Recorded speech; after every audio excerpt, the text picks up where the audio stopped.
Bonjour à tous, ravi de vous retrouver pour cette nouvelle édition de Sénat 360. Voici les titres. Patronat et syndicats réunis au Sénat pour les 50 ans de l'Association des journalistes de l'information sociale. Un face-à-face tendu en présence de la ministre Muriel Pénicaud à quelques jours de la présentation en Conseil des ministres des ordonnances réformant le Code du travail. Le détail dans cette édition. Il se défend de vouloir faire table rase du passé, mais Jean-Michel Blanquer, ministre de l'Éducation nationale, entend revenir sur ce qui ne marche pas. Pour lui, la grammaire n'est pas un tabou et il faut mettre un terme aux prédicats. Alors faut-il y voir un retour aux fondamentaux? Le débat est à suivre.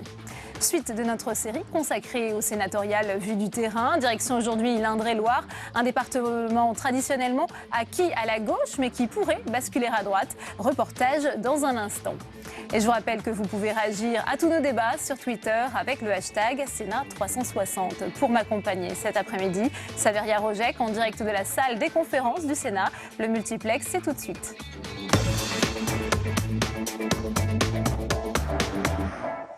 Événement ce matin au Sénat et en direct sur Public Sénat, les 50 ans de la presse spécialisée dans l'information sociale. Une table ronde a réuni les partenaires sociaux et Muriel Pénicaud, ministre du Travail, au lendemain de la première grande manifestation contre les ordonnances, jugée réussie par les syndicats. Et alors que le patronat encourage le gouvernement dans la voie de la réforme, chacun semble camper sur ses positions. Quentin Calmy. C'est l'image du jour, la présence à la même tribune de représentants des principales organisations patronales et syndicales en France. Ils étaient tous réunis au Sénat ce matin. J'ai vu que vous aviez pris plein de photos, si quelqu'un pouvait m'en envoyer une, parce que je crois que c'est collector. L'occasion pour chacun de développer sa vision du dialogue social dans un contexte particulièrement sensible, 2 jours après une journée de mobilisation contre les ordonnances et à une semaine de leur présentation en Conseil des ministres. Ce matin, Édouard Philippe et Philippe Martinez se sont répondus par micro interposé. Pour le Premier ministre, hors de question de reculer sur cette réforme du Code du travail. Nous avons indiqué le sens dans lequel nous voulions transformer le Code du travail. Cela a été fait par le président de la République avant l'élection présidentielle, par le gouvernement avant l'élection législative, et une majorité nette a été donnée au gouvernement pour procéder dans ce domaine, comme dans d'autres d'ailleurs, conformément à ce sur quoi il s'était engagé. J'ai bien écouté son discours, c'est une rengaine qui revient maintenant, comme quoi on avait tout annoncé avant les élections, on n'avait pas tout annoncé avant les élections, et beaucoup de choses sont venues, sont entrées dans les ordonnances dont on n'avait jamais parlé nulle part. Même pas en concertation d'ailleurs, je pense aux ruptures conventionnelles collectives. La CGT qui a déjà annoncé une nouvelle journée de mobilisation le 21 septembre, quand les autres syndicats préfèrent aujourd'hui avancer et corriger à la marge certaines mesures. Le travail qu'on est en train de faire, c'est effectivement de relever tout ce qui dans les décrets méritera d'être corrigé et qui ont de l'importance, qu'on estime aujourd'hui, qui ne fait pas forcément le débat public, mais je pense notamment aux moyens qui vont être attribués aux représentants du personnel pour exercer leur mission dans les entreprises. Avec pour tous les participants aujourd'hui cette importante question, quel avenir pour la négociation entre partenaires sociaux? Dans les prochains mois, de nouveaux chantiers doivent s'ouvrir, comme sur la réforme des retraites ou encore sur la formation professionnelle. Et justement, je vous propose d'écouter un extrait de cette table ronde et notamment la définition par Pierre Gattaz de la stratégie gagnant-gagnant dans le dialogue social. Un extrait sélectionné pour vous par Alexandre Poussard. Le donnant-donnant à la papa, comme on dit, c'est qu'on ne partage pas une vision pour le pays, pour nos jeunes, pour nos salariés. On veut descendre à 5% de chômage. On veut que l'apprentissage, on ait 1 million d'apprentis. Ça, c'est les vrais enjeux du pays. Alors, il ne faut pas le faire en dérégulant partout. Je suis tout à fait contre l'ultralibéralisme, tout à fait contre. Il faut donner un cadre souple. Et on parlait des normes tout à l'heure. Normes environnementales, normes sociales. Moi, je vois les normes qu'on a mis en France. L'habitude française, c'est que vous faites 3500 pages, 4000 pages, 5000 pages. Vous décrivez tout par le menu. Alors que dans d'autres pays, ils disent la norme, c'est d'aller là. On veut rendre la planète plus propre. On veut moins émettre de CO2. Démerdez-vous. On ne veut pas le savoir. Démerdez-vous, c'est vous qui êtes responsable. C'est de la confiance. Donc en effet, c'est du gagnant-gagnant. C'est pas de partager un petit coup de cotisation, un peu de flexibilité contre autre chose, parce que là, on se tue. Le gagnant-gagnant, le donnant-donnant, c'est des formules. Moi, je crois à la négociation, je crois au compromis et je crois à la responsabilité des acteurs. Au fait qu'ils assument un certain nombre de choses. Parce que c'est vrai qu'il y a une reprise économique. Mais enfin, en même temps, l'Observatoire des inégalités, en juin, a pointé que les inégalités avaient progressé dans notre pays. Moi, la performance économique qui ne profite pas à tous ceux qui y participent, et qui laisse de côté un certain nombre de gens, je m'en satisfais pas. C'est pas une horizon. Et la responsabilité, elle n'est pas à tous les étages. La question qui est posée, c'est comment on organise, premièrement, le dialogue social, par exemple, pour que dans une entreprise, quand les salariés ou leurs organisations syndicales ont envie de discuter d'un sujet, on puisse le faire. C'est pas possible aujourd'hui. C'est toujours les employeurs, pratiquement toujours les employeurs, qui décident de quel sujet on doit discuter et négocier. Évidemment, on peut considérer que quand le sujet c'est soit vous travaillez plus et vous gagnez moins, soit on ferme l'entreprise, on peut être gagnant-gagnant, hein. Il y en a qui vont augmenter leurs profits et d'autres qui vont garder leur boulot. Mais je ne suis pas sûr, en tout cas il y en a certains qui me l'ont expliqué très bien, chez Haribo, chez Smart, que ça soit le principe d'un accord gagnant-gagnant. Et premier invité de notre multiplex, Jean Desessard, sénateur écologiste de Paris. Il est avec vous, Saveria Rojek. Bonjour Jean Desessard. Bonjour madame la journaliste. On a donc entendu ce matin le Premier ministre, Édouard Philippe, qui dit comprendre la légitimité de la critique devant les syndicats et le patronat. Et en face, eh bien, Jean-Luc Mélenchon n'en démord pas. Il fera reculer le gouvernement sur la loi travail. Est-ce que vous y croyez à ce recul ? C'est-à-dire que quand on entend le Premier ministre dire comprendre la légitimité de la critique, il ferait mieux de l'entendre. Parce que moi, je rappelle ce que disait le président Macron lors de sa campagne présidentielle et une fois élu. Il a dit il y a deux France et je vais essayer de les réconcilier. Qu'est-ce qu'il fait aujourd'hui? Il continue la séparation. Et donc les gens qui manifestent, ils ne manifestent pas pour le plaisir, ils perdent une journée de salaire, donc ça veut dire qu'ils tiennent à des choses essentielles. Ils ne font pas ça pour le plaisir. Hein. Ou alors ce sont, on va dire, c'est très cynique justement de considérer qu'ils font ça pour le plaisir alors qu'ils perdent une journée de salaire et qu'ils ne sont pas toujours bien payés. Donc les gens s'investissent dans le combat. Donc qu'est-ce que ça veut dire ne pas les entendre? Ça veut dire qu'il y aura encore deux France. Une France qui est aisée, qui va continuer à bénéficier des avantages économiques, et une France qui sera délaissée et qu'on va mépriser. Jean Desessard, vous parlez des manifestations de mardi dernier. Il y avait entre 230 et 400 000 personnes dans les rues en France mardi dernier. Comment le gouvernement doit le prendre? Est-ce que c'est un avertissement? Surtout, deux autres journées de mobilisation sont prévues le 21 et le 23 septembre. J'appelle le gouvernement à la responsabilité. Bon, d'abord, c'est le même nombre que les premières mobilisations contre la loi El Khomri. Ce qui veut dire que ça n'a pas faibli et que, justement, les syndicats étant même moins nombreux, on peut dire que la mobilisation était plus forte par rapport aux syndicats qui appelaient. Néanmoins, les syndicats étaient plutôt divisés sur cette mobilisation. Oui, ils ne sont pas mobilisés sur le fait de rediscuter du bien fondé du projet de loi. Ils sont divisés sur le bien fondé de mobiliser encore les salariés, les travailleurs pour lutter dans la rue. Mais la question qui est posée, je vous la repose, c'est est-ce qu'on veut une société qui arrive à trouver ensemble les solutions pour résoudre la crise économique et sociale, ou est-ce qu'on veut encore privilégier les intérêts de quelques-uns contre les autres? J'avais entendu le président Macron en disant qu'il voulait réunir la France et qu'il voulait réunir justement ceux qui se sentaient délaissés.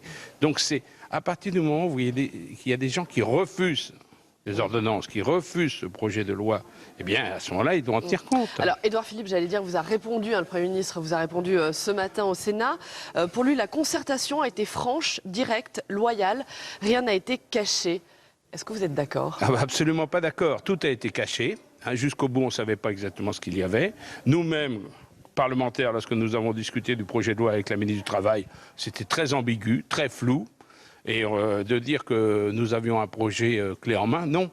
Et comme je l'ai dit d'ailleurs dans l'hémicycle lorsque nous avons discuté des ordonnances, j'ai dit qu'il fallait prendre 6 mois pour discuter, que les syndicats puissent discuter, qu'il y ait des états généraux de l'emploi, qu'on puisse discuter effectivement sur les différentes modalités économiques qu'on pouvait mettre en place, qu'il y ait un va-et-vient avec le Parlement. Il y a eu des concertations tout l'été avec les syndicats. Ils ont été reçus tout l'été. Ils sont reçus, on leur dit bonjour et on leur dit au revoir, c'est bien ça. Mais c'est le vrai contact, c'est qu'est-ce qui est important pour les salariés et comment on en tient compte, qu'est-ce qui est important pour, évidemment, dans les entreprises et comment les salariés pouvaient... Moi, je vais reprendre la phrase que j'ai dite à Mme Pénigaud. J'ai dit pour vous la flexi-sécurité, c'est la flexibilité pour les salariés, mais non pas une sécurité pour les salariés, mais une sécurité pour les actionnaires. Donc, ce projet de loi penchait que dans un sens. Et il aurait fallu qu'il y ait quelque chose d'équilibré. Lorsque j'ai demandé à Mme Pénigaud qu'il y ait davantage de salariés dans les conseils d'administration, comme en Allemagne, ça a été refusé. Donc elle parle d'autogestion, mais elle n'en donne pas les moyens. Autogestion, pour elle, c'est gâtage-gestion. Très bien. Merci beaucoup. Merci Jean Desessarts d'avoir répondu à nos questions. Merci. Merci.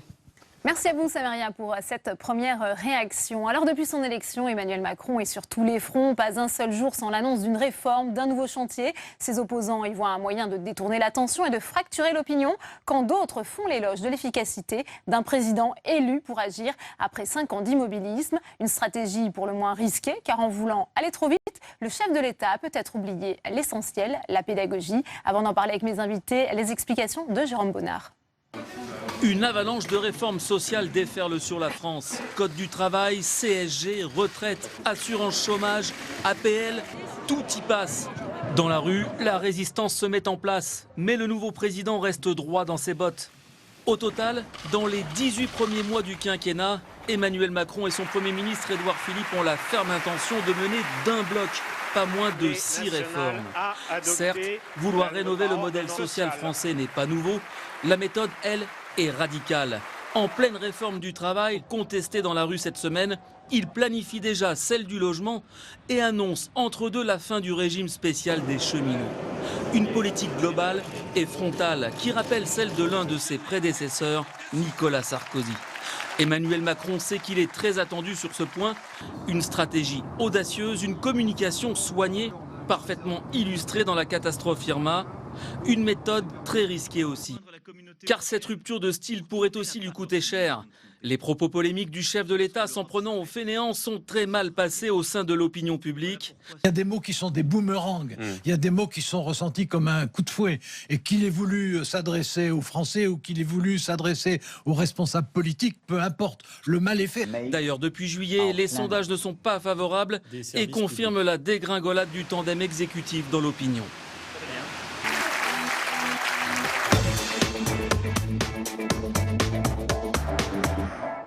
Et pour décoder cette communication présidentielle, mes invités sur ce plateau, Nicolas Tanzer, bonjour. Vous êtes politologue, président fondateur du CERAP, c'est le Centre d'études et de réflexion pour l'action politique. Merci d'être avec nous. Emmanuel Rivière est également sur ce plateau. Bonjour Emmanuel. Vous êtes directeur général de Kantar Public France. Merci d'être avec nous. Olivier Roucan pour nous accompagner, politologue, enseignant-chercheur, spécialiste de droit constitutionnel et de vie politique. Merci d'avoir accepté notre invitation. Et Denis Siffert, bonjour. Vous êtes journaliste, directeur de la publication de l'hebdomadaire français Politis. Première question pour vous, Nicolas Tanzer, puisqu'on voit effectivement cette multiplication des réformes, de toutes ces annonces. Est-ce que vous diriez que c'est bien joué ou est-ce qu'au contraire c'est une stratégie très risquée pour le chef de l'État ? Je pense que d'abord c'était annoncé, puisque pendant toute la campagne, Emmanuel Macron avait dit qu'il ferait un certain nombre de réformes. Il a dit lesquelles, il a annoncé la couleur et il a annoncé qu'il ne resterait pas inactif. Donc ceux qui feignent d'être surpris aujourd'hui, je ne les comprends pas vraiment. Deuxièmement, c'est quand même un pari risqué, parce que c'est vrai que à force de voir un grand nombre de réformes qui sont quand même un peu disconnectées les unes des autres ou déconnectées les unes des autres, on ne voit pas toujours quel est finalement le résultat final en termes de partage des efforts. Et je crois que c'est sur ce plan-là que le président et le gouvernement, qui ont encore une fois ont le courage d'affronter quand même cette nécessité de réforme, devront être plus clairs. C'est de dire finalement qui va perdre, qui va gagner pour chaque réforme et quel va être l'équilibre. Parce qu'il n'est pas question que tout le monde puisse gagner ou tout le monde puisse perdre en même temps. Et je crois que c'est sur ce bouclage d'ensemble qu'il faudrait être très attentif. Denis Siffert, un mot aussi sur le calendrier des réformes. C'est vrai qu'on a vraiment l'impression d'être dans la communication, dans les annonces. On allume un autre feu pour en éteindre un. C'est un peu le sentiment qu'on a en ce moment. C'est une stratégie très risquée, d'autant plus que ceux qui feignent en effet d'être surpris ou qui ne feignent pas être surpris ne sont pas forcément ceux qui ont voté pour lui. Et ce sont de loin les plus nombreux. C'est-à-dire qu'il y a quand même un problème de décalage entre les conditions dans lesquelles Emmanuel Macron a été élu, finalement par une faible minorité, et surtout pour rejeter Marine Le Pen, et puis l'ampleur et l'ambition, l'audace ou peut-être la témérité des réformes qu'il veut mettre en place. Ouais. Un mot, Olivier Roucan, pourtant, je cite Franck Louvrier, c'est lui qui conseille Nicolas Sarkozy, dit « C'est effectivement bien joué parce que pour les adversaires politiques, quand il y a trop de chantiers, eh bien, on ne sait pas où donner de la tête. » Alors c'est plutôt habile, selon vous, de la part du chef de l'État ?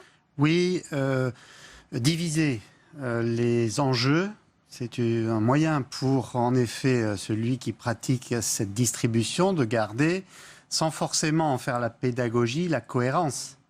C'est-à-dire qu'il faut espérer que l'équipe au pouvoir ait véritablement une cohérence et un projet structuré. Mais en émiettant l'annonce des réformes, on parle de la taxe d'habitation, ensuite on parle des dotations aux collectivités locales, ensuite on parle de la CSG, etc.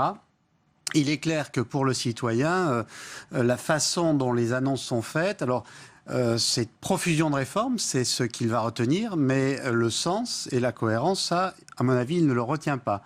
Et un autre point que je voudrais mentionner, c'est que l'idée de multiplication des réformes dans les premiers mois, la première année, parce que pour l'instant c'est de l'annonce, eh bien ça n'a rien de nouveau. Parce que si vous prenez le calendrier de François Hollande en 2012-2013, il était lui aussi très chargé. Lui aussi porté sur de la fiscalité et de façon non négligeable. Ce n'était pas de la réformette. Les projets sociétaux. Bien, donc on est également sur des éléments qui sont valorisés sur le plan du style et sur le plan du style personnel, mais sur une technique d'annonce de réforme qui n'est pas nouvelle. Mais le ton change, vous voyez, on ne peut presque plus parler de réforme parce que, soi-disant, ce serait de l'ancienne politique. Il faut parler de transformation. Transformation, on l'a bien noté. Emmanuel Rivière, quel impact bien, dans les sondages, dans l'opinion publique de ces réformes, de ces chantiers tous azimuts ?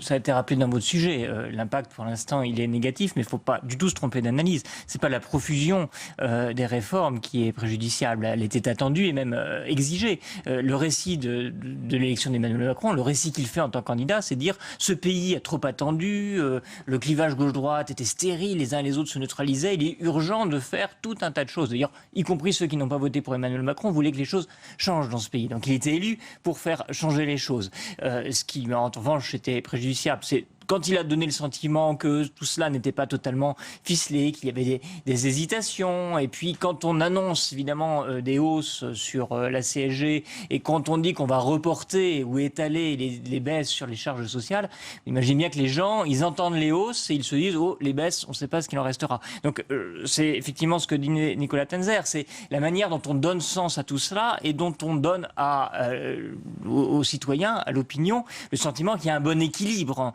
dans la répartition des efforts qui sont demandés aux uns et aux autres. Et c'est là où il est le grand danger pour Emmanuel Macron, c'est d'apparaître aujourd'hui comme déporté, comme finalement demandant beaucoup plus d'efforts à certains et pas à ceux qui peut-être seraient les plus privilégiés au regard de ceux qui aujourd'hui s'interrogent sur son action. Nicolas Tenzer, un mot sur le style aussi, cette rupture, ce franc-parler, cette hyperactivité, ça fait penser, disent certains, à Nicolas Sarkozy, vous êtes d'accord ? Non, je ne suis pas totalement d'accord, parce que c'est vrai qu'il y avait une hyperactivité, mais finalement, si on regarde sur le bilan des réformes de Nicolas Sarkozy, il est quand même relativement faible. Il devait supprimer l'ISF, il ne l'a pas fait, sauf effectivement la dernière année où il l'a abaissé, mais il savait très bien que s'il n'était pas réélu, ça ne passerait pas. Il avait annoncé des grandes réformes de la fonction publique, ça ne s'est pas fait. La révision générale des politiques publiques lancée à grand renfort d'annonces sur la réforme de l'État en 2007-2012, finalement n'a abouti à quasiment rien, à aucune économie, à aucune transformation d'ensemble. Donc je pense qu'on a quelque chose de très différent, parce que là, il y a quand même quelque chose de très opérationnel, qu'on approuve ou pas,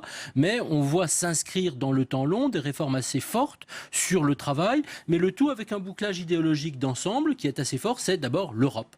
C'est l'Europe, effectivement, pas uniquement comme contrainte, mais l'Europe comme chance et l'Europe comme protection, ce qu'il dit régulièrement.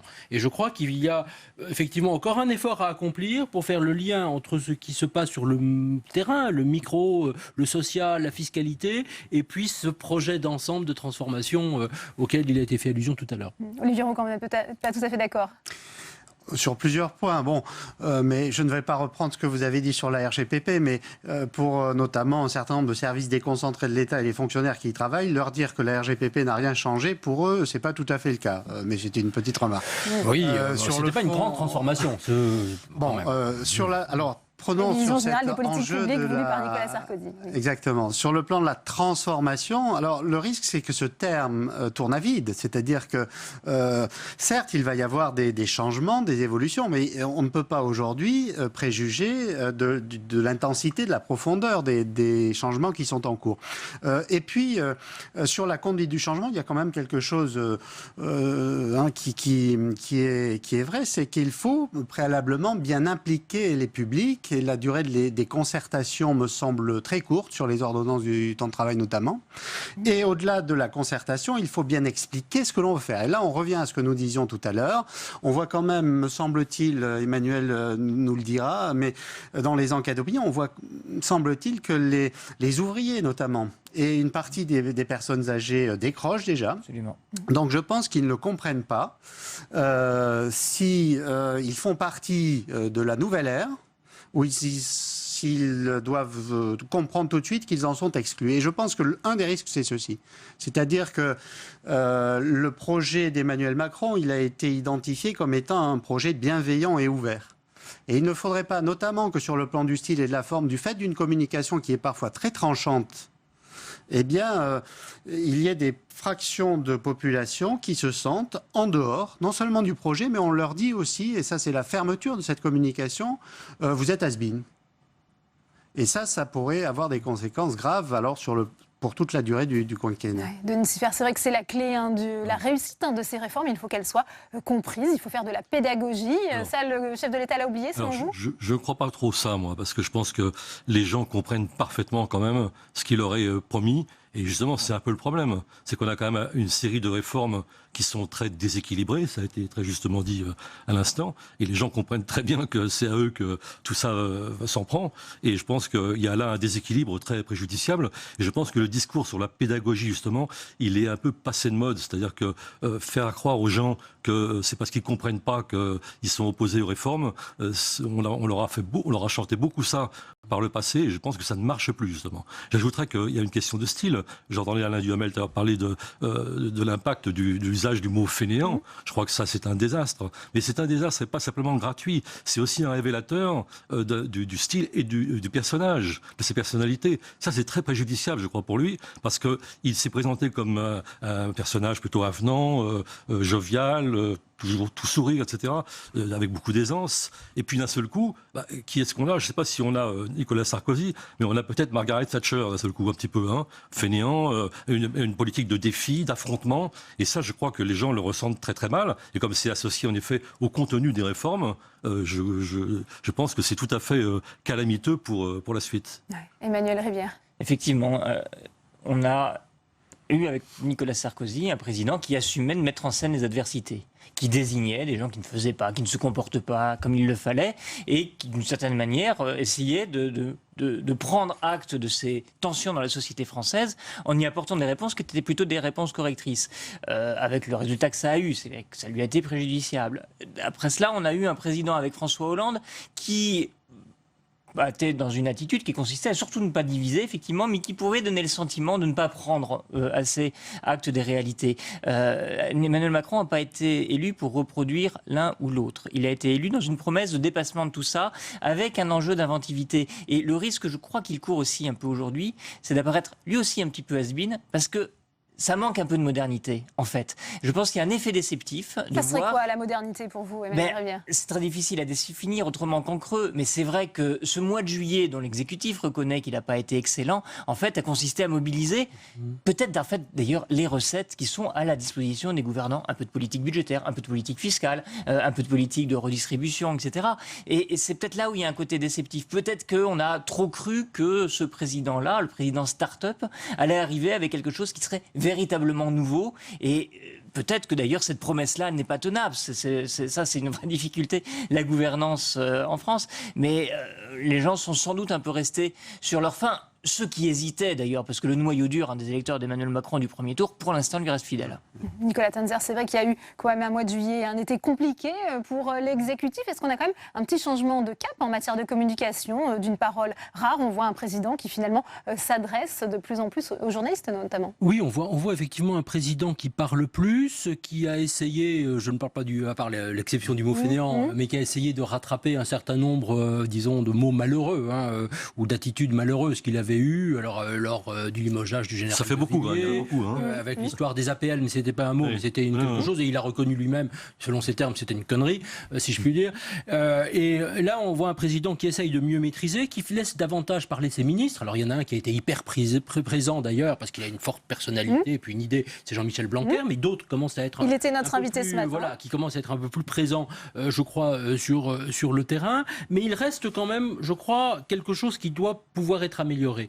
Le premier sujet, c'est l'empathie. Ça rejoint ce que vient de dire Emmanuel tout à l'heure. Il faut effectivement que le président se montre plus empathique, pas seulement envers les sinistrés du cyclone récent à Saint-Martin, à Saint-Barth, mais aussi vis-à-vis de ceux qui souffrent, qui pâtissent, l'ensemble des pauvres, de ceux qui sont sans emploi, de ceux qui craignent pour le lendemain. Et je pense qu'il faut absolument trouver un moyen de les rassurer sur le moyen terme. Il faut leur dire, mais finalement, ce ne sont pas les victimes. Vous êtes partie intégrante dans la société, il y aura une place pour vous, et il faudra qu'ils le démontrent. Et ça, je crois que c'est le premier enjeu absolument fondamental de la communication personnelle. Je dis bien personnelle du chef de l'État. Deuxièmement, je pense que l'essentiel, c'est qu'aujourd'hui, on voit un certain nombre de réformes, ça a été dit, mais on ne voit pas une stratégie d'ensemble. C'est-à-dire qu'il dessine très bien, il l'a fait, je crois, assez superbement, il faut le dire, à Athènes, sur l'Europe, où il a vraiment défini des grandes options, des grandes lignes de force sur l'Europe future.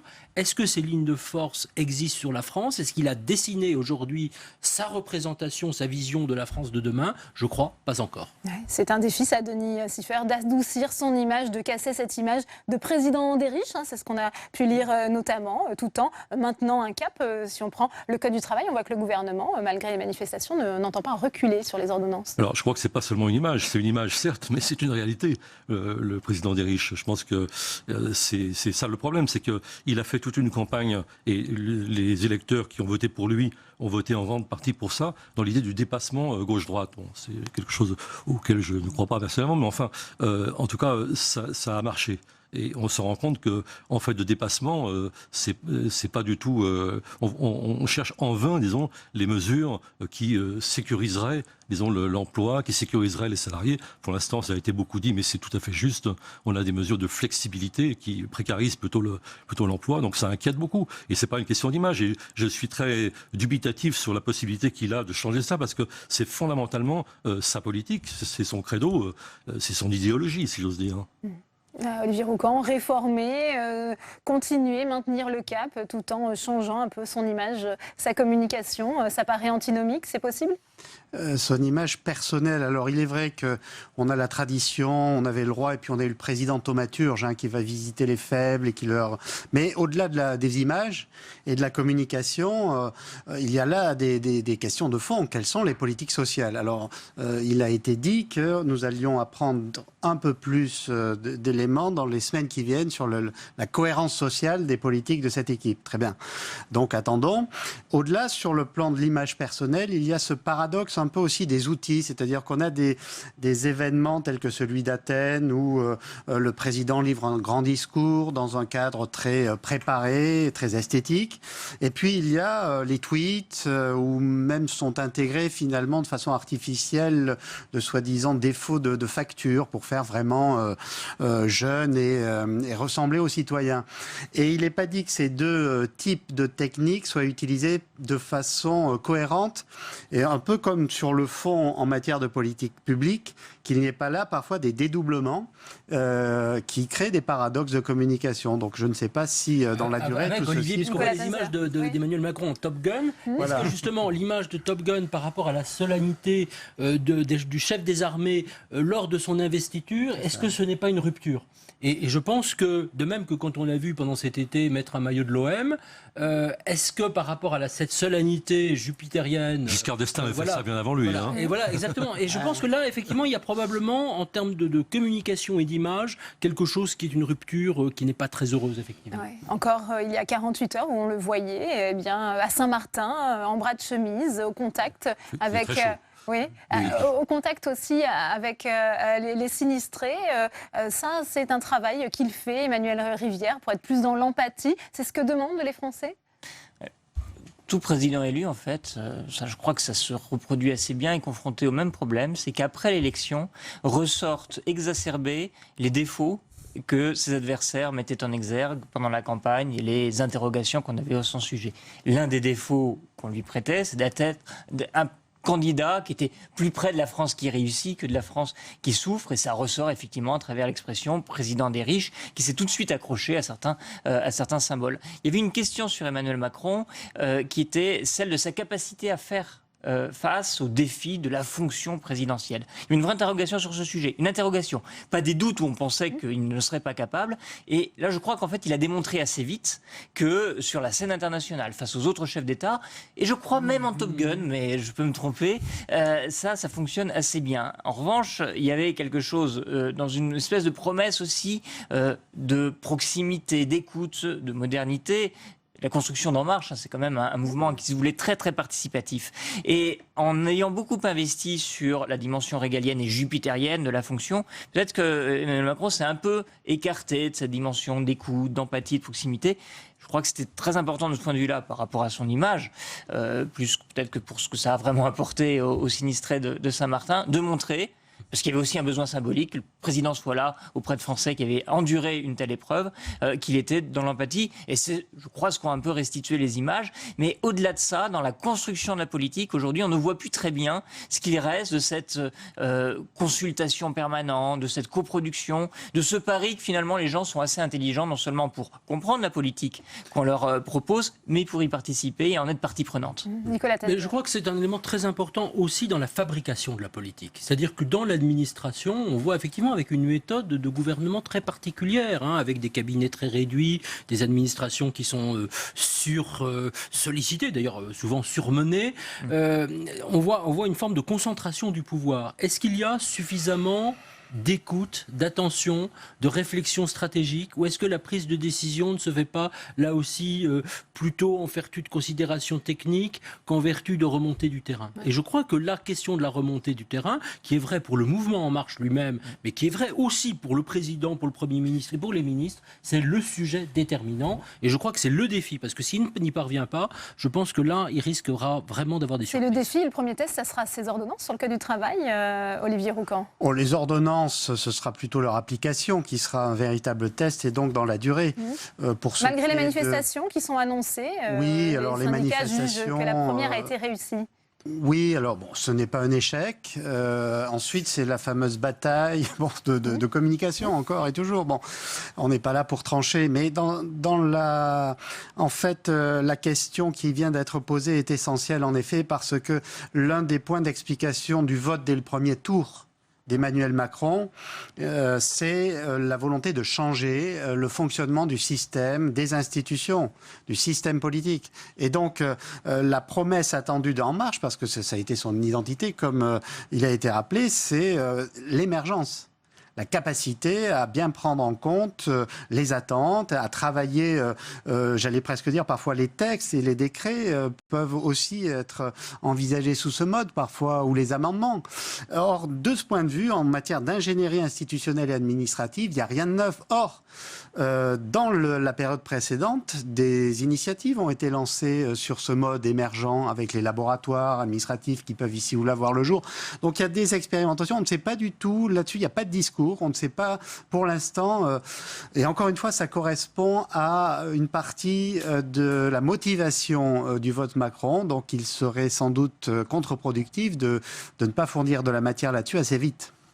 Denis Siffert, sur ce point, c'est vrai qu'il y a eu cette volonté de faire remonter du terrain les avis des Français. Et finalement, une fois au pouvoir, on est confronté à la pratique même du pouvoir, aux institutions. Sans doute. La remontée du terrain, il risque de l'avoir à ses dépens par les manifestations, en somme. Hein. C'est sans doute pas ce qu'il souhaitait. Moi, je ne crois pas trop à ça, parce que je pense qu'il y a un fil à plomb de cette politique. Hein. Je pense que les gens ont un peu le sentiment aussi qu'on a un ministre des Finances à l'Élysée. En somme, on voit bien qu'il y a c'est une réalité d'ailleurs, hein, il y a une obsession du budget et que tout converge un peu une méthode de l'entonnoir hein, vers des questions budgétaires, des questions d'économie. Alors en plus, comme les économies se font plutôt aux dépens des classes moyennes et inférieures, ça passe très mal. Donc je pense que le sentiment qu'on a plutôt un comptable, mais de talent, etc., il ne s'agit pas de contester ça, à l'Élysée, et pas quelqu'un qui peut, disons précisément, défier un peu les grands équilibres imposés par l'Europe, parce qu'il y a aussi ça, hein, il y a la question européenne. Je pense que ça, c'est mal perçu, c'est très mal perçu. Nicolas Tenzer, on avait débuté ce débat en se posant la question, est-ce que c'est une stratégie risquée de vouloir un peu passer en force, de vouloir réformer tous azimuts? Est-ce que les Français y sont prêts? Je pense que sur le principe, les Français n'y sont pas hostiles. Encore une fois, il faut qu'il y ait un équilibre et une justice des réformes. Et je pense que ce serait très important de prendre les catégories les unes après les autres, en fonction du revenu, en fonction du patrimoine, en vertu de la situation, et de dire, mais finalement, chaque catégorie, prenons la tranche à 1 500 €, la tranche à 3 000, la tranche à 6 000, qu'est-ce qu'ils gagnent, qu'est-ce qu'ils perdent? Je vais vous prendre un exemple. On a beaucoup accusé François Hollande, avec les réformes fiscales du début, de pénaliser très fortement les classes moyennes et puis juste au-dessus. Bon. Là, on voit par exemple sur la réforme de l'ISF. C'est un exemple typique. Ceux qui vont beaucoup gagner à cette réforme de l'ISF, ce sont les gens très très riches de fait. Alors certes, ils investissent et on comprend parfaitement la logique de cette réforme, mais une série d'autres personnes qui ne sont pas pauvres, qui sont un peu au-dessus des classes moyennes, mais qui ne sont quand même pas riches pour autant, qui ont été fortement taxés sous Hollande, qui vont payer à plein pot la taxe d'habitation puisqu'ils seront dans les 20%, qui vont payer l'ISF, qui vont payer évidemment un impôt sur le revenu quand même assez élevé. Toute cette catégorie-là, qui est une catégorie, encore une fois, relativement importante quand même, qu'est-ce que Emmanuel Macron leur répond? Et c'est une catégorie, politiquement, c'est assez intéressant, je ne sais pas si Emmanuel Rivière me confirmera, qui est une position charnière, qui est charnière entre la droite et, disons, le centre ou le centre-gauche. Bon, qu'est-ce qu'on va en faire? Deuxième remarque, je pense que sur la question de la réforme, je crois qu'il y a un pari d'Emmanuel Macron qui est de dire, attendons 2 ans. Est-ce que dans 2 ans, on aura 3 choses? Premièrement, est-ce qu'on aura une diminution massive du chômage? Oui ou non? Est-ce que les gens auront gagné, oui ou non, en termes de pouvoir d'achat par catégorie? Et troisièmement, est-ce qu'on aura une réforme de l'Europe? Et est-ce qu'on n'aura pas, on aura le sentiment qu'enfin l'Europe marche dans notre, entre guillemets, direction ou pas? Et je crois que c'est là-dessus qu'il sera jugé. Et je pense qu'il fait le pari que peu importe ce qui se passe entre-temps. Juste Olivier Roucan et ensuite Emmanuel Rivière. Très rapidement, un petit pour compléter l'enjeu du patrimoine, qui devient, on le sait, un élément aussi, alors je ne dirais pas déterminant, mais qui influence le vote de plus en plus. Et la stratégie par rapport au patrimoine des Français, au-delà du revenu, pour l'instant, me semble peu entendue. Et je ne suis pas sûr que les électeurs aient vraiment compris la stratégie qu'avait le nouveau président vis-à-vis de la fiscalité sur l'immobilier. Et on sait que pour toute une partie de la population qui n'est pas riche, c'est un moyen d'être rassuré. Et là, je crois que les projets pourraient aussi avoir un coût politique important. Emmanuel Rivière, pour conclure. Je crois que les présidents qui se font élire dans le contexte qu'on connaît doivent renoncer à être populaires, au moins pendant un temps. Et il y a une autre question qui se pose par rapport à Emmanuel Macron, c'est en fait à qui est-ce qu'il essaie d'envoyer des messages? Je crois qu'il essaie aussi beaucoup d'envoyer des messages à ceux qui doivent en France, dont il attend qu'ils investissent, qu'ils mettent de l'argent, qu'ils ouvrent des usines, qu'ils embauchent, qu'il s'agisse de petits patrons ou d'investisseurs étrangers, parce que son mandat c'est de créer des emplois, de lutter contre le chômage. Et c'est cette opinion-là aussi qu'il s'ingénie à convaincre. Si cette opinion-là n'est pas convaincue, probablement sa politique n'apportera pas les résultats nécessaires pour convaincre les électeurs qui lui ont donné mandat. Elle est convaincue, cette partie de la population, selon vous, pour l'instant? Pour l'instant, oui. Pour l'instant, effectivement, ce socle-là des entrepreneurs semble être une des catégories. Il reste plus en soutien par rapport à ceux qui l'ont déjà un peu lâché, notamment les plus âgés qui correspondent à cette catégorie aussi sociologique. Ceux qui ont un patrimoine qui les expose à une certaine fiscalité sans que ce patrimoine leur assure un certain train de vie parce qu'il s'agit beaucoup d'un patrimoine immobilier. Qui ont le sentiment un peu d'être effectivement un peu vache à lait. Denis Siffert, peut-être? Oui, il y a une mesure qui peut-être est presque marginale dans l'ensemble de la politique de Macron, mais c'est l'affaire des contrats aidés. C'est quelque chose de très concret. C'est peut-être la première mesure que les gens vivent dans leur quotidien et qui a été perçue, et à juste titre, je crois, de façon extrêmement négative. Et en plus, avec un discours qui est un petit peu une arnaque intellectuelle, puisqu'il consistait à dire ça ne donne pas de contrat à durée indéterminée. Mais on demande aux gens de lâcher la proie pour l'ombre, parce qu'on ne leur donne pas de contrat à durée indéterminée en échange de la suppression des contrats aidés. Ça appauvrit, voire même affaiblit considérablement le mouvement associatif, donc dans les écoles, les municipalités. Et là, on a vraiment une mesure qui est désastreuse. Alors on parlait de communication, c'est un mot que j'emploie peu parce que je pense qu'on en abuse pas mal, parce qu'il y a un fond, il y a un contenu politique, mais là c'est un désastre du point de vue de la communication. S'ils voulaient vraiment déjà chuter dans les sondages, ils ne pouvaient pas faire pire. Eh bien, merci à vous. Merci Denis Siffert, merci Nicolas Tanzer, merci Emmanuel Rivière, merci Olivier Roucan. Cela ne vous a pas échappé, c'est désormais officiel. Paris va accueillir les Jeux Olympiques en 2024. La décision du CIO a été annoncée hier à Lima. Je vous propose d'écouter les réactions des Parisiens recueillies aujourd'hui. C'est génial d'organiser les JO. Et puis je pense qu'économiquement, on a un truc à tirer. C'est des infrastructures dont qui ne servent à rien. On voit bien ce que ça donne dans les autres pays. Ça se dégrade, ça coûte très cher, ça se dégrade, on n'en fait rien. C'est du prestige à la gomme. Non, je trouve ça débile. Voilà, pour moi c'est clair. On sait que les Jeux Olympiques, c'est une compétition qui s'étend sur une longue période où c'est les festivités, les compétitions, etc. Donc je suis très content et impatient de voir ce que ça va donner. Je suis assez partagée parce que ça va, je pense, être très compliqué pour les Parisiens. Après, la circulation...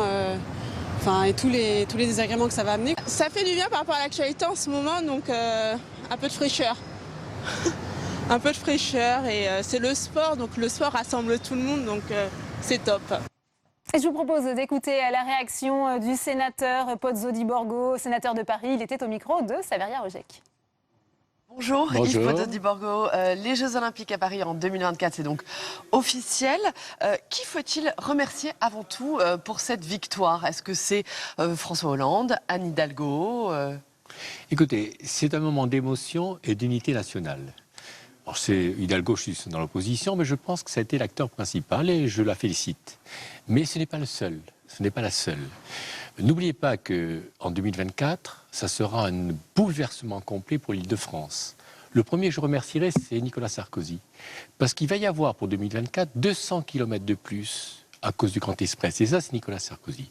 Bien sûr, le président Hollande qui a accompagné Mme Hidalgo, le président Macron qui a accompagné aussi Anne Hidalgo, mais surtout, je crois que ce qui a joué dans cette affaire, derrière Anne Hidalgo, il y a eu toute l'unité de la droite comme de la gauche. Mme Pécresse, le président de Paris Métropole également, tous les élus, nous avons joué le jeu. Évidemment, tous les sportifs à qui Mme Hidalgo intelligemment a laissé la maîtrise des choses. Je crois que vraiment c'est un mouvement, d'unité nationale, c'est un mouvement heureux et c'est vraiment quelque chose de très bon et de très beau pour nous tous. Alors on parle de 5 à 10 milliards, c'est difficile à chiffrer, 5 à 10 milliards de retombées économiques.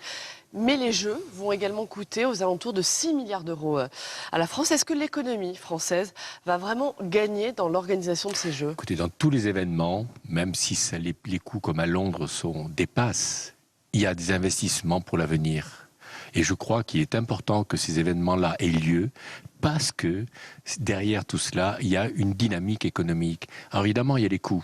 J'espère qu'on restera dans les chiffres qui ont été annoncés. Mais en même temps, il y a une dynamique. Et tout le monde va en profiter. La région Île-de-France, les Français, le nombre de chômeurs qui sont... On aura beaucoup plus de création d'emplois. Enfin, vraiment, je crois que c'est quelque chose qui est important. Est-ce que le visage de Paris va réellement être transformé par ces Jeux? Déjà, le seul fait que la décision du président Sarkozy, qui a été votée ici au Sénat à l'Assemblée, de faire ce Grand Express, tout l'ensemble de l'Île-de-France va être transformé. C'est pour ça d'ailleurs que moi, politiquement, vous avez vu ce matin, on voyait partout dans la presse la photo de tous les responsables, Mme Hidalgo, Mme Pécresse, Monsieur le président du Paris Métropole. Je souhaite qu'en 2024, il n'y ait plus qu'un visage qui représente Paris et le Grand Paris. Et j'espère qu'en 2024, nous aurons une seule structure qui pourra gérer tout cela et nous aurons enfin le Grand Paris, parce que Paris est une trop petite ville de 2 millions d'habitants et n'est pas en phase avec la compétition mondiale. Vous parlez du Grand Paris. Effectivement, les Jeux vont jouer un rôle d'accélérateur, ce Grand Paris, en particulier pour ces nouvelles lignes de métro. Mais bien sûr, les lignes de métro, également pour l'aménagement de la Seine-Saint-Denis, l'aménagement de Paris. Et donc, il faudra bien que politiquement, que structurellement, institutionnellement, on ait maintenant un seul visage pour le Grand Paris. Une dernière question, Yves Pozzo-di-Borgo, un autre sujet, l'exposition universelle en 2025, un an après. Où en est-on de la candidature de Paris? Vous savez, c'est comme la tête et les jambes. Nous avons eu les jambes qui sont actuellement le sport. Et il faut qu'on ait la tête. La tête est très importante et c'est pour ça que l'exposition universelle, l'année d'après, nous devrons également l'avoir. Alors je regrette simplement, je suis allé, puisque je suis le président du groupe d'amitié avec l'Asie centrale, je suis allé à Astana, à l'exposition universelle d'Astana, qui était remarquable, avec un pavillon français d'une intelligence extraordinaire, parce que c'était l'énergie pour le futur. Et je regrette d'ailleurs que là, c'est un peu un reproche que je fais à Mme Hidalgo et à Mme Pécresse, qu'elle ne se soit pas rendue à Astana. Parce que les Japonais, nos concurrents principaux pour 2025, étaient là, ils étaient présents, ils faisaient campagne, moi je les ai vus. Mais donc, en tout cas, cette candidature est toujours d'actualité. J'espère qu'elle est toujours d'actualité et j'espère que l'on aura aussi, l'année d'après, l'exposition universelle. Ça sera, comme vous dites, la tête et les jambes ou les jambes et la tête. Merci beaucoup. Merci Yves Pozzo-di-Borgo d'avoir répondu à nos questions. Merci.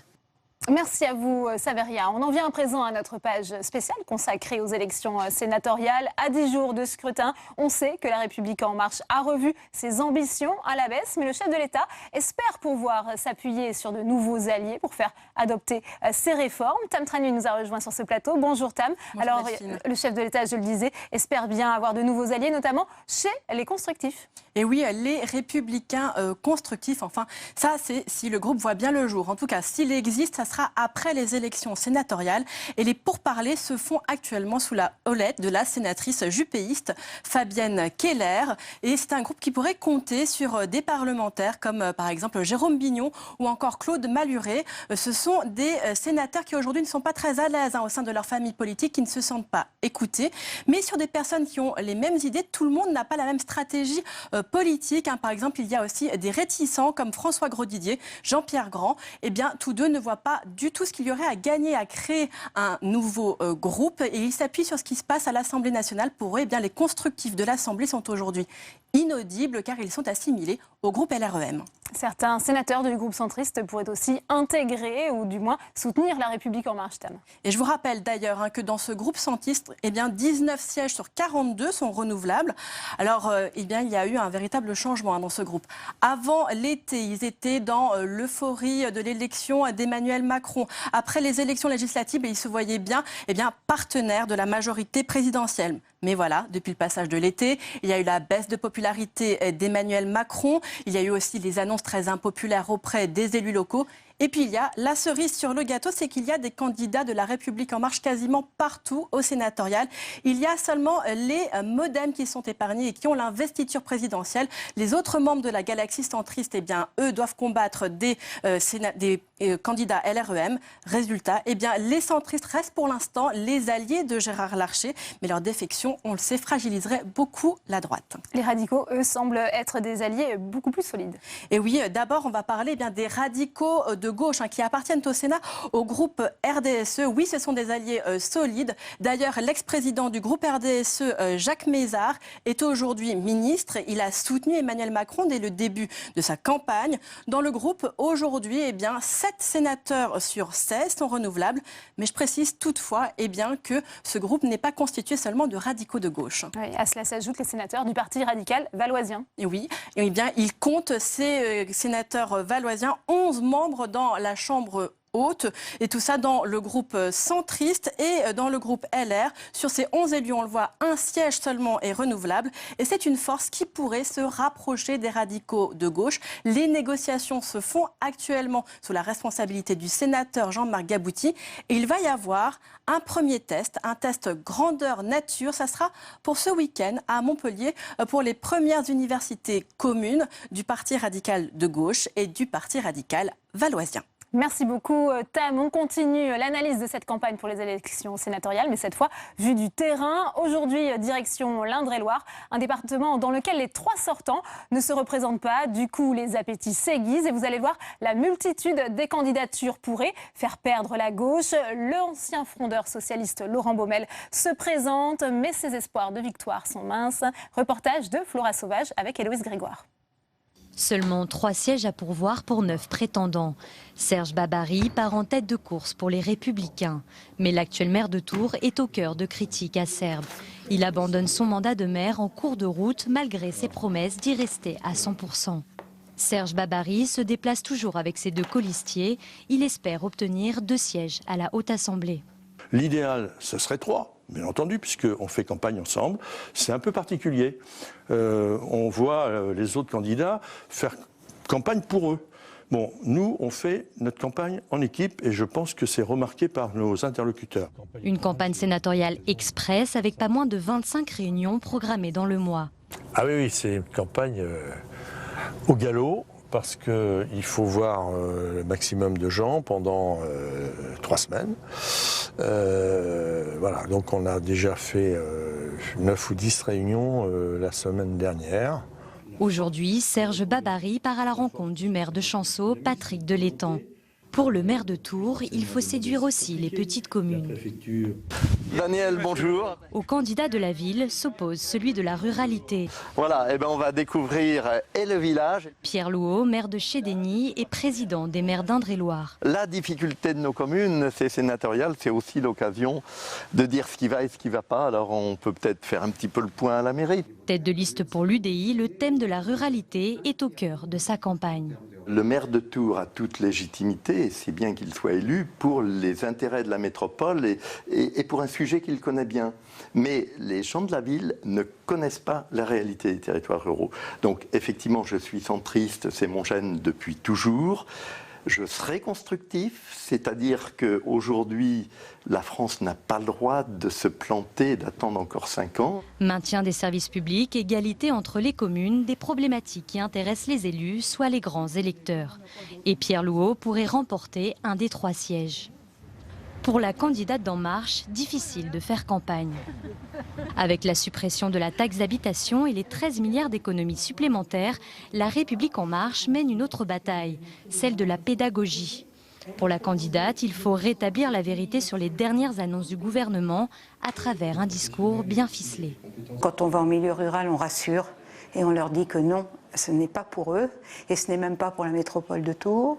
On leur explique la substitution de l'État dans la taxe d'habitation en leur expliquant qu'ils peuvent augmenter leur taux contrairement à ce qu'on peut entendre et qu'il y aura une révision annuelle. On leur explique que non, la DGF existera toujours l'année prochaine.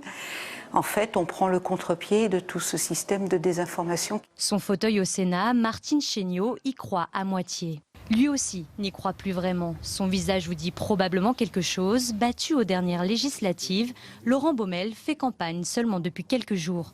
L'ex-frondeur du PS veut symboliser une opposition ferme au gouvernement actuel. Je pense que je suis vécu comme quelqu'un de crédible. Bon, après, c'est vrai que la barre est haute pour nous parce que le nombre de grands électeurs qui sont, disons, de droite par leur étiquette politique ou leur affiliation est important dès le départ. Donc c'est une élection très difficile, mais il faut défendre ses couleurs et ses valeurs. La gauche, divisée façon puzzle, risque de perdre un de ses territoires clés.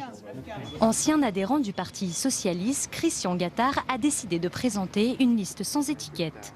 En coulisses, certains de ses adversaires chuchotent qu'il n'a pas eu l'investiture de la République En Marche.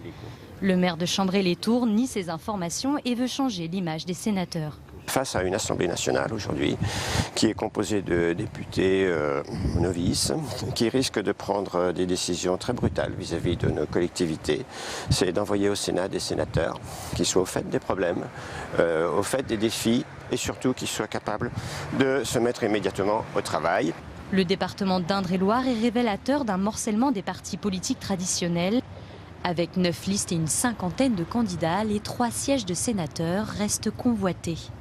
Et Louise Grégoire nous a rejoint sur ce plateau. Bonjour Héloïse, alors vous revenez d'Indre-et-Loire avec Flora Sauvage. On l'a dit, la gauche pourrait perdre ce département. C'était pourtant un département ancré à gauche.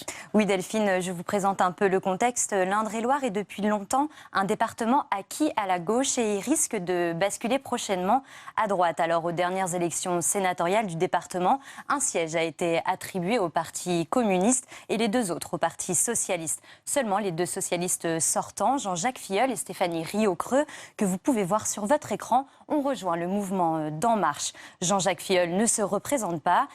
Ne se représente pas, mais c'est son ancienne assistante, Martine Chéniaud, que l'on a vu dans le reportage, qui tentera de prendre le flambeau. Alors, de son côté, le Parti communiste est en difficulté et risque de perdre son siège. Les élections intermédiaires n'ont pas été vraiment favorables. Alors maintenant, Delphine, la grande question qui se pose, c'est est-ce que la droite remportera les 3 sièges ici au Sénat ou est-ce que la République En Marche va réussir à tirer son épingle du jeu ? Merci, on aura la réponse le 24 septembre. Merci pour votre analyse. Et puis pour être tout à fait complet, je vous propose de voir la liste de tous les candidats en Indre-et-Loire qui s'affiche sur votre écran. La grammaire, un sujet devenu tabou. Jean-Michel Blanquer était l'invité de notre matinale Territoire d'Info. Le ministre de l'Éducation nationale veut supprimer le prédicat et revenir à une grammaire, je cite, intelligible pour tous. Même s'il se défend de vouloir tout bousculer, le ministre change de cap et s'implique dans les programmes scolaires. Clément Perrault. Sur notre antenne ce matin, Jean-Michel Blanquer donne sa vision des programmes scolaires. Une matière retient particulièrement son attention, la grammaire. Oui, c'est important de revenir à une grammaire intelligible par tous et à une grammaire qui structure la pensée, c'est-à-dire la structuration de la pensée des enfants. Cela passe par ce qu'on appelle la grammaire de phrase, sujet, verbe, complément. On va revenir à des mots simples, normaux, si je puis dire. Principal changement, la fin du concept de prédicat, censé remplacer le complément d'objet direct. Sur les mathématiques, il prône un enseignement des 4 grandes opérations dès le CP-CE1. Enfin, en histoire et littérature, il souhaite le retour à un enseignement plus chronologique. Sur la méthode, le ministre semble avancer vite, mais par petites touches, il se défend de bousculer les enseignants. Je ne vais pas faire de zigzag dans les programmes, parce que je suis parfaitement conscient que les professeurs, les familles, les élèves sont saturés par ce qu'ils ont vécu jusqu'à aujourd'hui, c'est-à-dire des changements continuels. Donc je tiens compte de cela. En même temps, je vois bien qu'il y a des choses qui ne vont pas.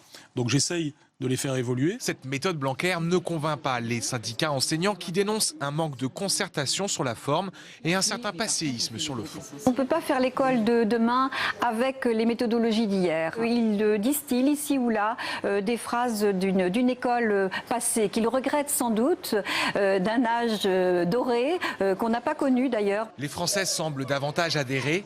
Les premières mesures pour l'école de Jean-Michel Blanquer sont plébiscitées dans les enquêtes d'opinion.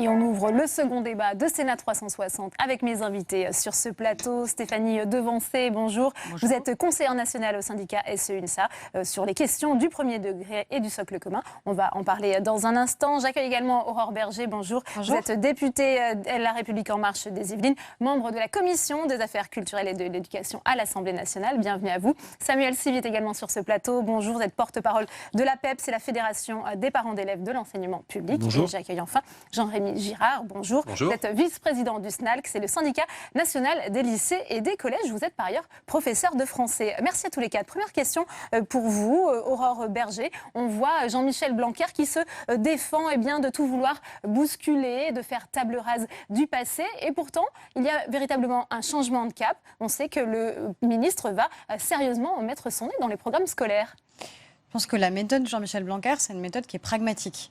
Ce qui fonctionne, on le garde. Ce qui fonctionne moins bien, on le change, on l'adapte et on évalue. C'est par exemple ce qui s'est passé sur la réforme des rythmes scolaires. Il y a vraisemblablement des communes où ça a pu bien se passer, où ça a pu créer un bénéfice pour les enfants, et d'autres où ça n'a pas été le cas parce que les activités qui étaient proposées n'étaient pas forcément au rendez-vous. Et donc, on a laissé une liberté aux communes.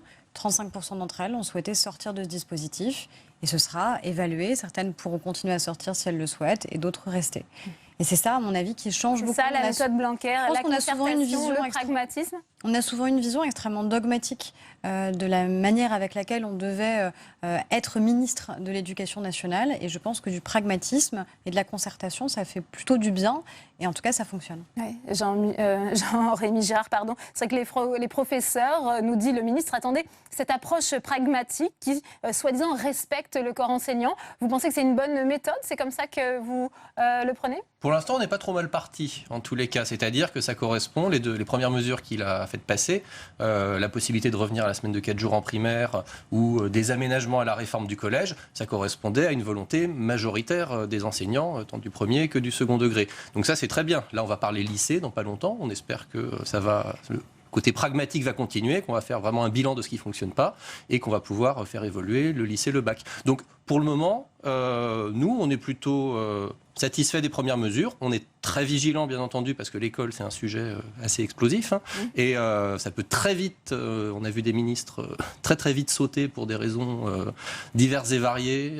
Et de ce point de vue-là, pour le moment, voilà, on y va pas à pas, tranquillement, mais je dirais quand même assez fermement hein, sur un certain nombre de points dont on va sans aucun doute parler. Il y a des changements que nous, on appelle de nos voeux, oui, très clairement. Stéphanie Devancé, c'est vrai qu'il y a quand même les modifications incessantes des programmes qui sont souvent une des causes hein, de l'abaissement du niveau scolaire en France. Qu'attendez-vous du nouveau ministre, justement?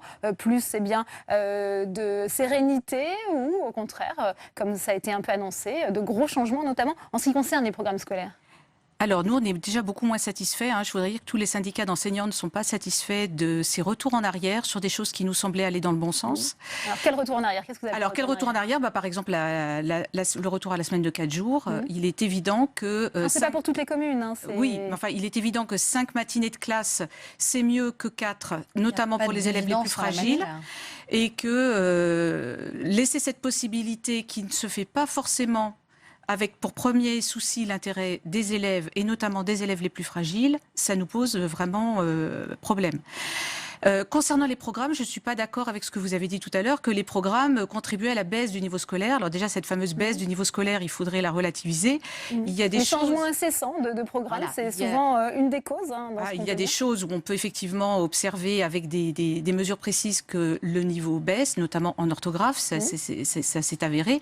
Mais il y a aussi plein de nouvelles choses, plein de nouvelles compétences qui sont travaillées à l'école, que nous ne travaillions pas, nous, quand nous étions élèves, et qui progressent. Donc, il ne faut pas dire juste le niveau baisse parce que ce n'est pas comme ce qu'on a connu nous à l'école. Et le programme, il faut aussi relativiser son importance, c'est-à-dire qu'un enseignant, après un changement de programme, il met des années à changer ses pratiques et à changer son fusil d'épaule et à se laisser convaincre que les changements sont importants et qu'il faut les mettre en œuvre en profondeur dans sa classe. Donc changer en permanence, ça revient à ne rien changer et à rester justement sur une école statique. Ouais. Samuel Siby, que disent les fédérations de parents d'élèves sur les premiers pas depuis la rentrée le 4 septembre du nouveau ministre de l'Éducation nationale? Alors pour les parents, déjà, il y a beaucoup de changements qui sont arrivés très vite, très tard dans l'année, et donc même si pour l'ensemble des parents on pense que les changements vont dans le bon sens, le retour des classes bilingues, le retour du latin, le passage à la semaine de 4 jours dans les communes où ça marchait moins bien, on a fait un sondage il y a très peu de temps, les communes qui sont repassées à la semaine de 4 jours, les parents le plébiscitent. Il n'y a pas eu d'évaluation de toutes les mesures qui avaient été prises auparavant, c'est malheureux, donc là pour nous ça va dans le bon sens. Maintenant ce qui se passe c'est que les décisions ont été prises très tard, donc à la rentrée, on n'a pas encore vu toutes les conséquences des nouvelles mesures. Voilà. Donc, mais c'est compliqué à suivre. Pour les parents, ça change d'année en année. On change la façon de faire pour tout, on change les programmes. C'est vraiment très compliqué. Jean-Rémy Girard, ça a été rappelé dans le reportage, il y a aussi cet aspect d'opposition entre méthode du passé, nouvelles méthodes. Quel regard portez-vous sur cette polémique? Est-ce que vous pensez qu'il faut revenir aux fondamentaux? C'est ce que a l'air de vouloir faire Jean-Michel Blanquer. Il faut assurer les fondamentaux et je ne pense pas que ce soit quelque chose du passé, du présent ou du futur. Hein. C'est quelque chose de toujours d'assurer les fondamentaux. Et on sait effectivement bien, on a des études du ministère lui-même qui montrent que le niveau des élèves en fin de primaire baisse, pas qu'en orthographe, mais effectivement en écriture, en mathématiques. Donc on est quand même dans une situation très très préoccupante. Et de ce point de vue-là, il faut mettre le paquet sur ce qui permet aux élèves de réussir partout ailleurs, en fait. À un moment, si vous avez des difficultés de lecture, si vous avez des difficultés à calculer, vous allez avoir du mal à faire de l'histoire, à faire des sciences, à faire même des arts, à faire toutes ces choses-là, parce que vous allez être bloqué. Donc, bien entendu, qu'il faut centrer la réussite des élèves au primaire, au collège notamment, sur ces questions-là. Ça ne veut pas dire qu'on ne fait que ça et qu'on fait 100% de français et de mathématiques toute la semaine, mais ça veut évidemment dire qu'il va falloir trouver les méthodes pédagogiques les plus efficaces, les temps nécessaires à les mettre en œuvre et les formations des enseignants qui vont avec pour que ça puisse avoir lieu. Ouais. Aurore Berger, est-ce qu'il faut par exemple revenir à une maîtrise des 4 opérations du CP au CE1 ? Ça, c'est ce qu'a annoncé également le ministre de l'Éducation nationale. Oui, il a annoncé un certain nombre de pistes de réflexion sur en effet des ajustements sur les programmes. La priorité en tout cas qui a été clairement énoncée par le président de la République, c'est l'école primaire. Parce que ces acquis fondamentaux de lecture, d'écriture, d'apprentissage, de respect aussi des autres, c'est une notion qui nous semble importante et qui est introduite de manière régulière par le ministre, eh bien, ça se fait à l'école primaire. C'est pour ça aussi, par exemple, qu'on a permis dans les zones qui sont les plus fragiles, les plus en demande, c'est-à-dire REP+. Est-ce que vous entendez l'argument de Stéphanie Devancé ? C'est pas parce qu'on apprend plus aujourd'hui, comme nous, on a pu apprendre enfant, que c'est mieux, que le niveau s'améliore. Mais qu'il y ait des nouvelles compétences qui soient acquises, oui, notamment, par exemple, sur la question du numérique, et je pense que ce sont des choses qui sont évidemment profitables. Sauf qu'il ne faut pas que ça abaisse les fondamentaux. Il ne faut pas que ça abaisse la capacité d'apprentissage, la capacité de lecture, la capacité d'écriture, la capacité en mathématiques. Et clairement, ça a baissé. Ça a baissé de manière assez continue. Donc oui, il y a peut-être des compétences supplémentaires qui ont été acquises, mais si les fondamentaux ne sont pas là, à la fin, malheureusement, des élèves, voire des jeunes adultes qui sont en situation après de difficultés, d'illettrisme, mais ils auront des difficultés tout au long de leur vie, dans leur vie personnelle, dans leur vie professionnelle. Et donc, ça me paraît assez nécessaire que ces fondamentaux soient maîtrisés. Ouais. Stéphanie Devancé, si on prend cet exemple de la maîtrise des 4 opérations du CP au CE1, qu'en pensez-vous ? Est-ce que vous pensez que les enfants sont prêts à ça ? Très, très bon exemple. D'abord, le ministre a parlé de la maîtrise des 4 opérations. Alors, ça peut vouloir addition, soustraction, multiplication et division. Ça peut vouloir dire 2 choses. Ça peut vouloir dire maîtriser et comprendre leur sens, à quoi elles servent, à quels problèmes elles répondent. Si c'est ça qu'il a dit, c'est parfait, c'est déjà dans les programmes de cycle 2 et on le demande même de l'aborder dès la maternelle. Et là, je suis totalement d'accord que des enfants, même très jeunes, peuvent se confronter à des situations de partage, de multiplication, de soustraction et d'addition, évidemment, mais en contexte, en manipulation, ça, tous les psychologues le recommandent. Et à ce niveau-là, on est complètement d'accord. Donc, si c'est ça qu'il a voulu dire, il a fait une annonce sur quelque chose qui est déjà inscrit dans les programmes. Si ce qu'il veut dire, c'est maîtriser la technique opératoire de l'addition, de la soustraction, de la multiplication et de la division en CP et en CE1, alors c'est bizarre de dire en CP et en CE1, parce que normalement on le maîtrise à un moment donné, donc on va dire en CE1, parce que c'est quand même la fin du cycle 2, ça veut dire qu'il pense que faire des divisions avec potence à des élèves de CP, c'est pertinent. Je ne vois pas qui peut trouver ça pertinent, sauf si on veut fabriquer pour le coup des élèves en difficulté en maths, des élèves qui vont se sentir en difficulté en maths à 6 ans parce qu'ils ne savent pas faire quelque chose qui aujourd'hui commence à être abordé en CM1 et consolidé en CM2 et exigible en 6e. Là, il faut être un petit peu cohérent. Donc dans un cas, il annonce quelque chose qui existe déjà. Dans l'autre cas, il annonce quelque chose qui est complètement aberrant. Et le flou est entretenu et pas très facile à gérer pour nous enseignants. Samuel Sivy, que pensent les parents des élèves de cette mesure ? Est-ce que vous pensez qu'un enfant de 6 ans, 7 ans doit pouvoir faire des divisions à potence, ça a été rappelé, à virgule, je vais rajouter à la difficulté. Non, mais je veux dire, c'est qu'en tant que parent, on nous parle d'école de la confiance, et on doit avoir confiance envers les enseignants et envers l'institution. Il ne nous appartient pas de dire, on doit, enfin en tout cas pas aux parents, de savoir à quel âge on doit savoir faire une multiplication, une division. Déjà, ça dépend des enfants. Il y a des enfants qui peuvent aller plus vite que d'autres. En revanche, le fait de mettre comme ça un débat assez, ça crispe quand même les gens et ça donne pas mal de stress aux familles. Donc je pense qu'il faut souffler un peu, que chacun réfléchisse ensemble. Il y a un conseil supérieur des programmes, donc à savoir si c'est à ce conseil supérieur des programmes de voir cela. Mais c'est très difficile, c'est compliqué pour les parents à gérer puisque ça ajoute vraiment on a l'impression qu'on va mettre la pression aux enfants. Il faut savoir à tel âge ou à tel âge, alors que je suis convaincu que ça dépend des enfants. En revanche, être fort sur les fondamentaux, c'est absolument nécessaire. On a besoin d'enfants qui savent bien lire, bien compter, bien écrire. Ouais. Peut-être Jean-Rémy Girard, mais est-ce que pendant les quinquennats précédents, on a été trop négligent sur ces fondamentaux, selon vous? On a fait beaucoup de choses assez néfastes, en fait. Et là, je ne parle pas de gauche, de droite, de climat politique là-dessus. On a eu des problèmes des deux côtés. On a fait beaucoup de choses très problématiques. On a eu toute une tendance, en français notamment, à faire évoluer l'enseignement de la grammaire vers quelque chose qui devait forcément être toujours relié à des textes qu'on était censé étudier. Donc on n'étudiait plus vraiment la grammaire pour elle-même en tant que quelque chose de logique et de progressif, et ça a complètement déstructuré l'enseignement de la grammaire. On a utilisé des terminologies qui viennent de la grammaire universitaire. On a le fameux prédicat, mais c'est pas le premier. Ouais, on avait eu les progressions à thème constant, linéaire et éclaté, enfin des trucs aberrants.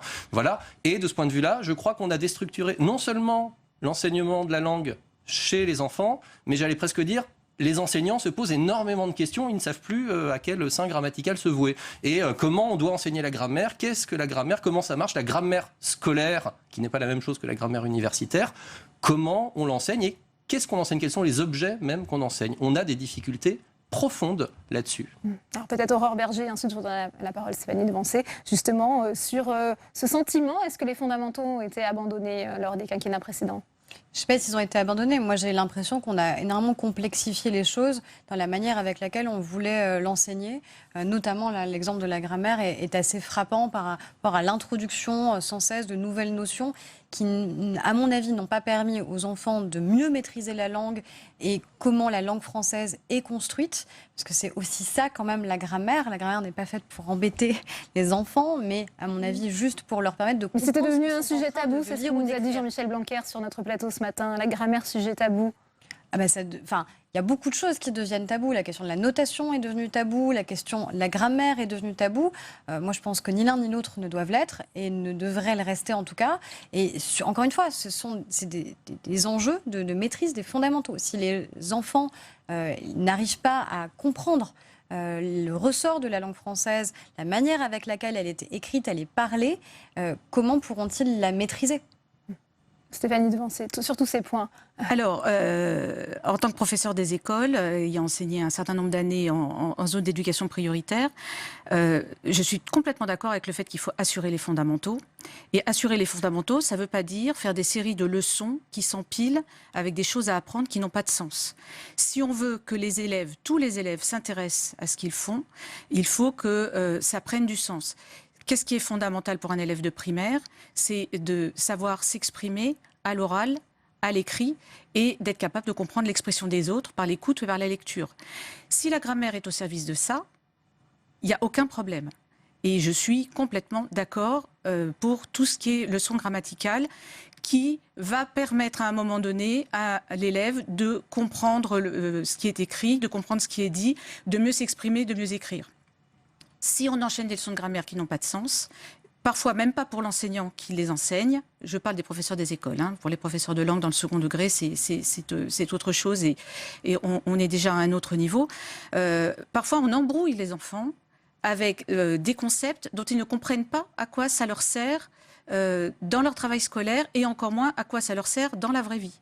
Donc, moi, je trouve que Donc, la fin du prédicat, c'est une bonne chose, par exemple, la suppression de ces termes. Non, pour moi, le prédicat n'est pas du tout une mauvaise idée. Quand je l'ai vu dans les programmes, je l'ai découvert. Je ne connaissais pas cette notion, je n'ai pas fait d'études de langue poussée. J'ai regardé et j'ai vu qu'en fait, ça permettait de faire une étape supplémentaire qui simplifiait les choses avant que l'élève accède à plus de détails. Ça simplifie ou ça complexifie? Les avis sont partagés. Ça ne complexifie pas. Oui. Là, je ne suis absolument pas d'accord avec ce qu'a dit le ministre.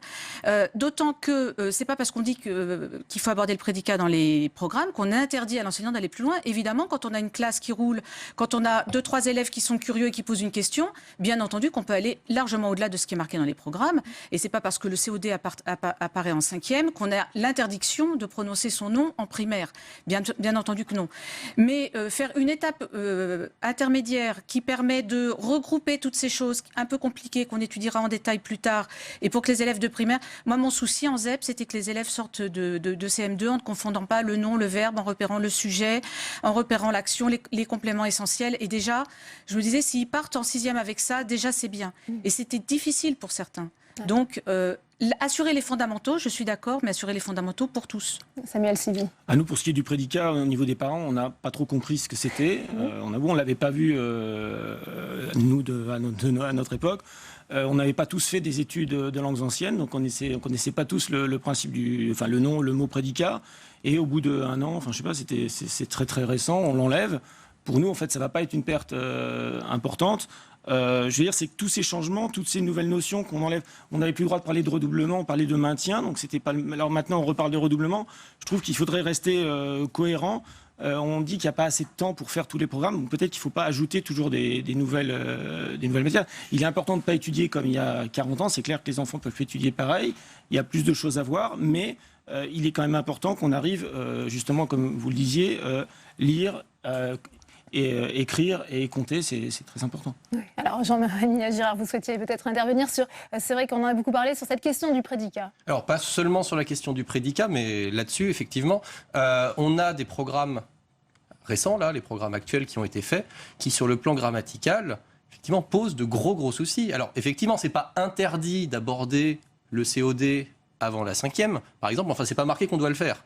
À un moment, des programmes nationaux, ils sont quand même là pour savoir ce qui se passe dans les classes, partout en France. Si on a des classes où on aborde le COD, d'autres classes où on n'aborde pas le COD, vous comprenez qu'ensuite, à l'arrivée, ça va poser des problèmes.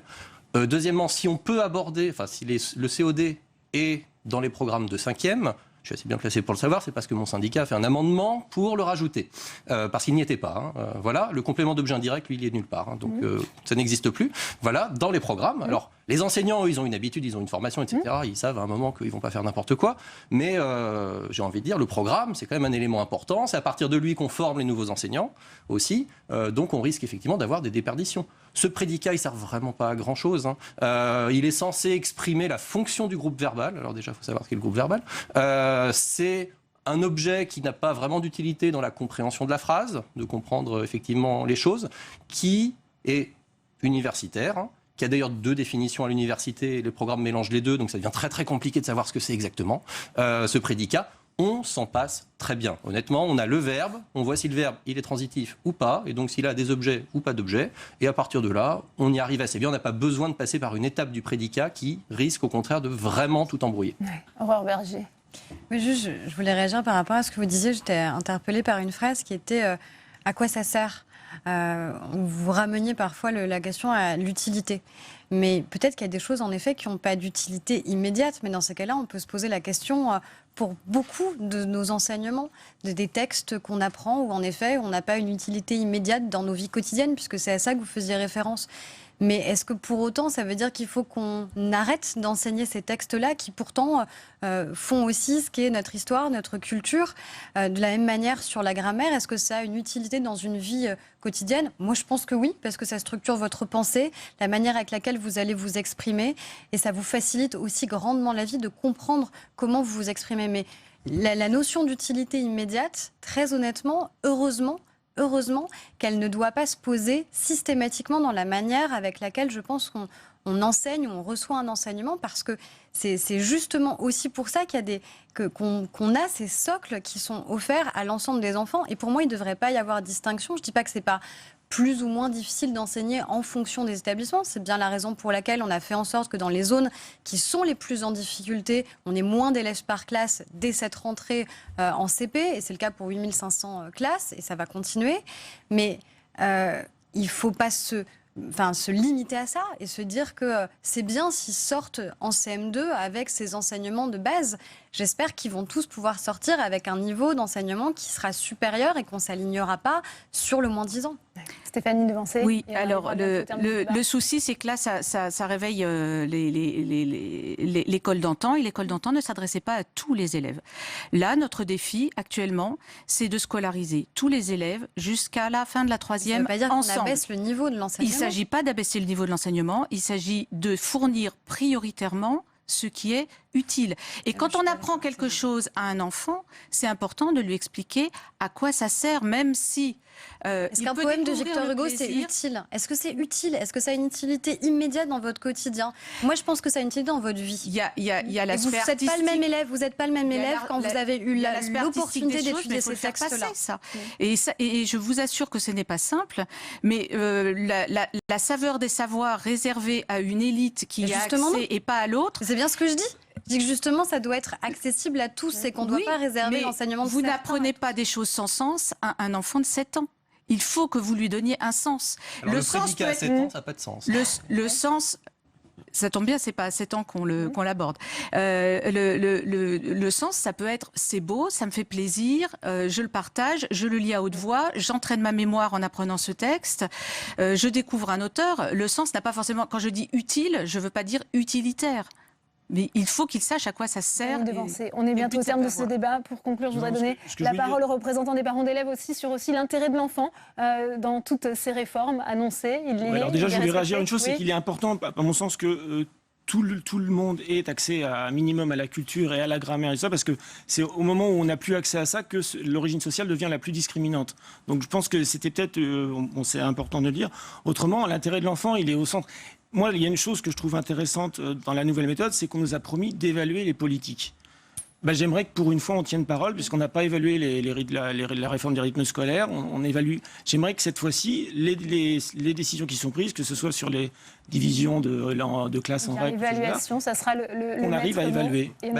On nous a présenté le protocole d'évaluation à nos organisations syndicales déjà. Eh bien, merci. Merci à tous les 4 d'être venus sur ce plateau. Dans le reste de l'actualité, aujourd'hui, une information qui va vous intéresser, des traces de glyphosate ont été retrouvées dans des céréales pour petit déjeuner. C'est le résultat d'une enquête de l'ONG Génération Future qui porte sur une trentaine d'échantillons de ces aliments de consommation courante. Géraldine Bavoilo. Des pesticides dès le petit déjeuner. C'est ce que révèle l'association Génération Future dans une étude parue aujourd'hui. Elle a fait tester des produits de la consommation courante et les résultats sont alarmants. Sur 30 échantillons analysés, 16 contiennent du glyphosate. 7 céréales du petit déjeuner sur 8 sont concernées et 7 légumineuses sur 12. Le glyphosate, c'est cette molécule de base du Roundup, un pesticide controversé, produit phare de Monsanto, est classé comme probablement cancérogène par le Centre international de recherche contre le cancer. Mais la molécule est en sursis. En octobre, l'Union européenne doit décider du renouvellement de sa licence pour les 10 ans à venir. Fin août, le ministre de la Transition écologique Nicolas Hulot a annoncé que la France allait voter contre la proposition de renouvellement. Nadine Lauvergeat, chef de projet pour l'ONG Génération Future, est notre invitée. Elle répond aux questions de Tam Tranui. Le face-à-face, c'est tout de suite.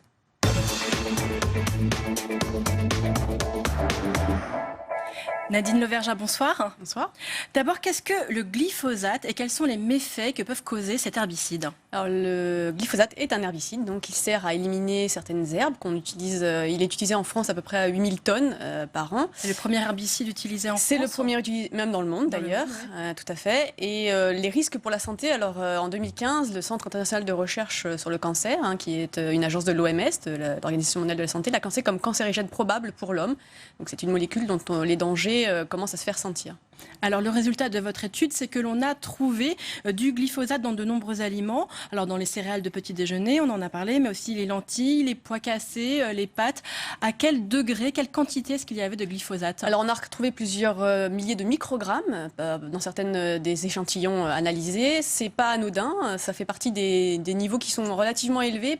À titre de comparaison, par exemple, dans l'eau de boisson, on ne tolère que 0,1 microgramme par litre de pesticides. Là, on a jusqu'à 2000 microgrammes de glyphosate dans certains des échantillons qu'on a analysés. Est-ce que cette quantité peut avoir un impact sur la santé des consommateurs? Alors ça, c'est une question à laquelle il est difficile de répondre. Nous, ce qu'on sait, c'est par contre, quand il n'y en a pas, on évite le risque éventuel lié à l'ingération de cette molécule qui est cancérigène, rappelons-le, qui a été classée comme telle par le CIRC. Donc nous, on dit attention, pour les populations les plus vulnérables, notamment les femmes enceintes ou les jeunes enfants, il peut y avoir un risque parce que l'ingestion se fait sur de longues périodes, tout au cours de la vie. C'est des produits de consommation courante, vraiment, qui sont ingérés. Et donc, la question, en tout cas, mérite d'être relevée. Alors, comment faire pour ne pas consommer de glyphosate pour le consommateur? Est-ce que, par exemple, le bio, ça garantit de ne pas consommer de glyphosate? Alors là, pour des raisons de coût, on n'a pas pu malheureusement analyser des aliments bio, mais ce qu'on sait, c'est qu'en agriculture biologique, le glyphosate et tous les herbicides de synthèse, tous les pesticides de synthèse d'ailleurs, sont interdits d'usage. Donc il y a de grandes chances qu'on n'en retrouve pas, sauf s'il y a eu éventuellement une contrefaçon. Mais a priori, on peut imaginer que comme on n'utilise pas de cette molécule, elle ne se retrouve pas dans les aliments bio. Et d'ailleurs, il y a quelques mois, on avait fait une étude comparative entre des mueslis bio et non bio. Et là, la différence était réelle. Il y avait 0 résidu de pesticides dans les mueslis bio. Donc dans un monde idéal, on se dit, eh bien, ça serait simple, il faudrait juste se passer du glyphosate. Le problème, c'est que c'est aujourd'hui un herbicide qui est très apprécié des agriculteurs. Ils le jugent efficace. Ensuite, il est peu cher. Alors comment est-ce qu'on fait ? C'est exact. Alors c'est vrai que c'est une vraie difficulté pour les agriculteurs conventionnels qui ne savent pas faire autrement. Mais heureusement, il y a des agriculteurs qui savent s'en passer, qui utilisent des outils mécaniques comme la RC-Tri. C'est les agriculteurs bio qui utilisent beaucoup ce mode-là. On a aussi des systèmes de couvre-sol pour éviter que les herbes repoussent. Donc il y a des techniques qui existent. Il faut peut-être aussi en développer de nouvelles. C'est-à-dire que ça fait maintenant plusieurs années qu'on sait que ce glyphosate est sur la sellette, qu'il est dangereux. La recherche a travaillé sur comment s'en passer. Donc développons des alternatives et offrons-les aux agriculteurs conventionnels. Il en existe très certainement. Oui, mais ce sont des intérêts économiques qui sont très importants. Il y a une étude d'Ipsos qui a chiffré les conséquences du retrait du marché français du glyphosate à 2 milliards d'euros.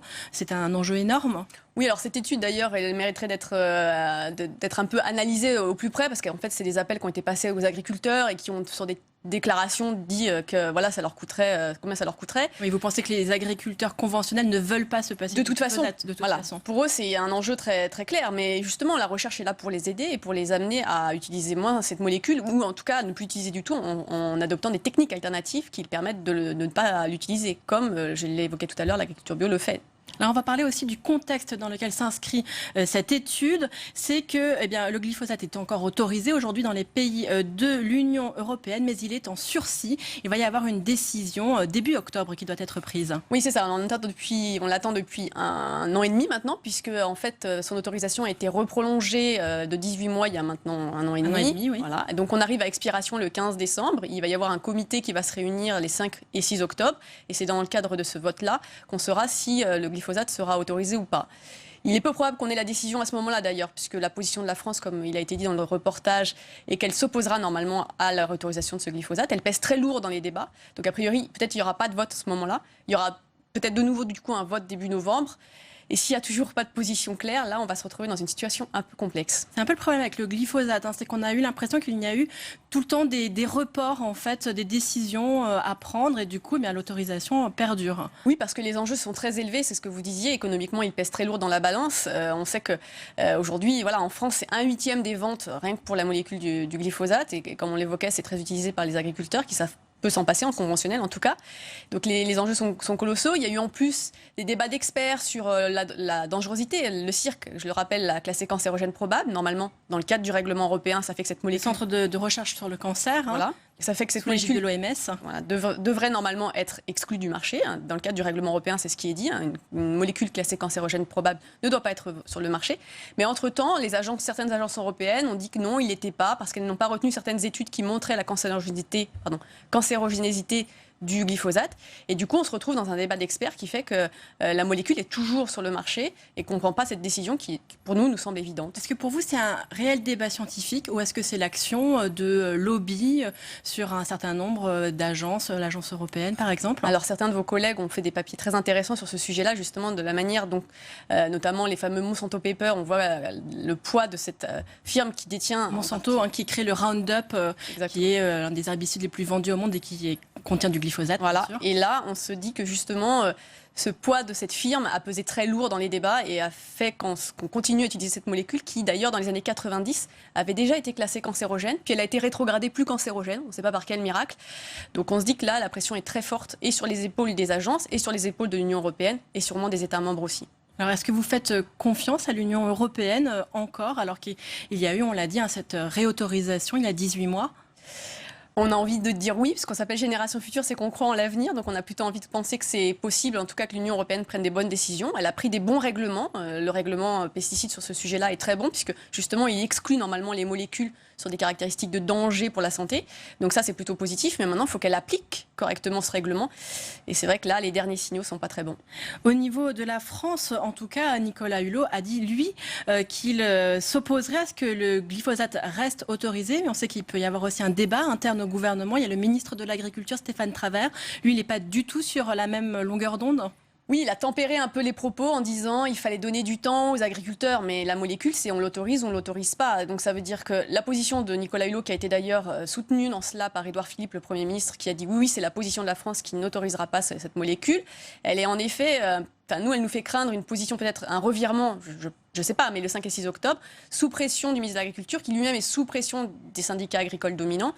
Et du coup, on attend avec impatience cette date pour voir que la position de la France, elle est bien claire, elle est bien ferme. Elle pourra éventuellement, si la molécule est autorisée, l'interdire sur son propre territoire, mais ça sera très compliqué à maintenir parce que les agriculteurs risquent de dire il y a distorsion de concurrence, on veut quand même utiliser cette molécule, elle est autorisée au niveau européen. Et là, du coup, on s'embarquerait dans quelque chose de très complexe.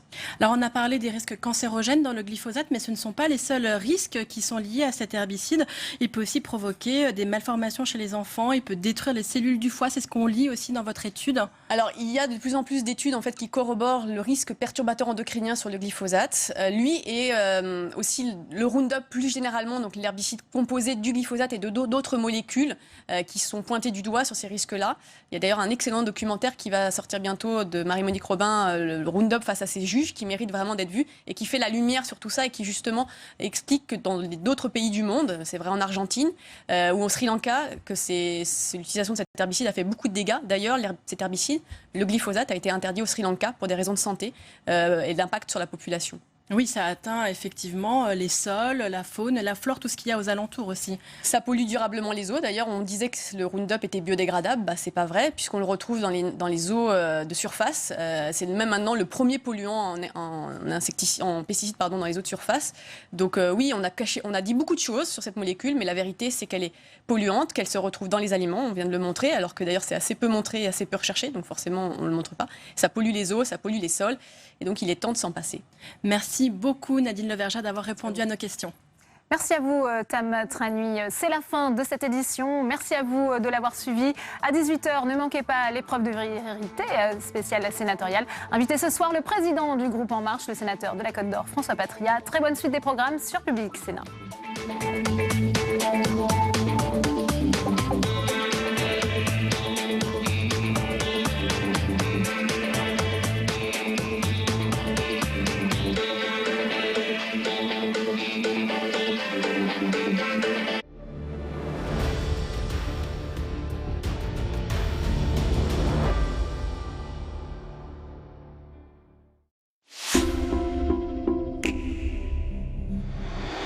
Rendez-vous le 24 septembre pour les élections sénatoriales. 75 000 grands électeurs sont appelés aux urnes pour renouveler 170 parlementaires dans 44 départements. 9 heures de direct depuis le Sénat et en région. Les résultats minute par minute, de nombreux invités et des experts. La rédaction se mobilise pour vous faire vivre cet événement majeur de l'automne. On se retrouve le 24 septembre sur Public Sénat.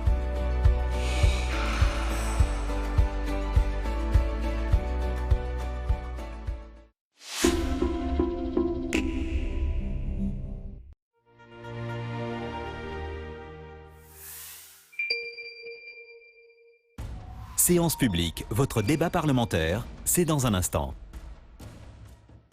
Je suis un président de l'Assemblée nationale à plein temps. Moi, je suis un homme de droite, j'ai pas changé de conviction avec l'élection d'Emmanuel Macron.